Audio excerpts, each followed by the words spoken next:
یو ځل حضرت سلیمان علیه السلام د یو میږي نه پوښتنه وکړله، وایي ستا د ټول کال خوراک او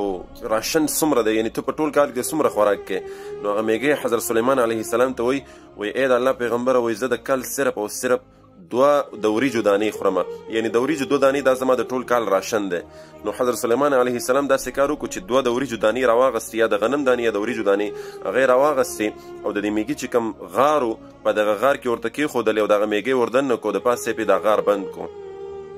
یو کال پس حضرت سلیمان علیه السلام راغلو او هغه غار یې کولاو کړه، سوری یې کولاو کړه د میږي، چې ویې کتل میږي یوه دانه وریجه خوړلې وه او یوه دانه یې پرېښې وه، یا د غنم دانه یا د وریجو دانه، خو یوه یې خوړلې وه او یوه دانه یې پرېښې وه. نو سلیمان علیه السلام ډېر حیران شو، تا خو ما ته ویلي چې زه په ټول کال کې 2 دانې خورم، تا یوه خوړلې ده، یو کال پس زه راغلم یوه دانه دې خوړلې او یوه دې پرېښې ده، وایي دا ولې؟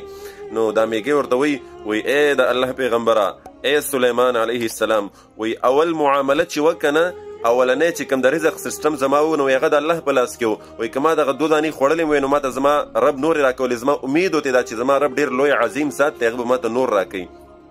خو کله چې یو کال مخکې تا ما ته دغه 2 دانې راکړې او په ما دې دا سوری بند کو، د بهر راوتو لاره دې بنده کړه، نو وایي زه پوه شوم چې دا رزق زما د انسان په لاس باندې دی، نو د انسان هیڅ پته نه لګي چې بیا به څه کېږي. نو وایي ما ګزاره کوله، دغه یوه دانه مې وخوړله او دا یو مې پرېښې وه چې اول خو الله مهربانه او د الله په لاس کې زما رزق او الله راکولو، خو اوس زما رزق د انسان په لاس کې دی، هیڅ پته نه لګي چې بیا به څه میلاو شي او که نه، لحاظه وایي ما ګزاره کوله او لږ لږ مې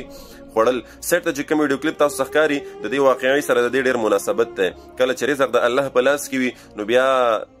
بسیار هر څه بسیار وي، بیا هر څه خلک یې استعمالی لګوي، خوري سکي، پته یې نه لګېږي. خو چې کله یو توڼه وړه د انسان په لاس کې شي نو بیا دغسې حالت وي. د دې نه بدتر حالات هم شته دی. دا د رمضان المبارک اولنۍ جمعه او په دغه وخت کې باران وریږي او زمونږ او ستاسو میندې او خویندې او مشران بوډاګان د یوې توڼې وړه حاصلولو دپاره په دغسې حالت کې دي. الله ته متوجه شئ، د استغفار کثرت وکئ او دا څه چې دي که نه، دا څه چې موږ او تاسو ګورو، زه خو په دې کې ګوتې نه وم، نو دغه زمونږ فیلډ دی، خو زه تاسو ته صرف دومره وایم، نبي علیه السلام فرمایي اعمالکم عمالکم، دا په تاسو باندې چې څه مسلط دی او څه کېږي دا ستاسو د عملونو وجه ده. که چېرې ستاسو عملونه صحیح وی نن به تاسو سره دغسې نه کېده، نو دا څه چې تاسو سره کېږي دا په تاسو باندې چې کومې فیصلې او کوم خلک مسلط دي او د کومو حالاتو سره مخامخ یې، دا ستاسو د عملونو وجه ده، دا ستاسو د عملونو ریزلټ دی. څه چې تاسو کړي، سم چې کرلي دي هغه اوس ریبۍ لګیا یې په تاسو باندې، چې کله د اسمان نه او د دنیا د طرف نه د خلکو د طرف نه چې څه مسلط کېږي او څه در سره کېږي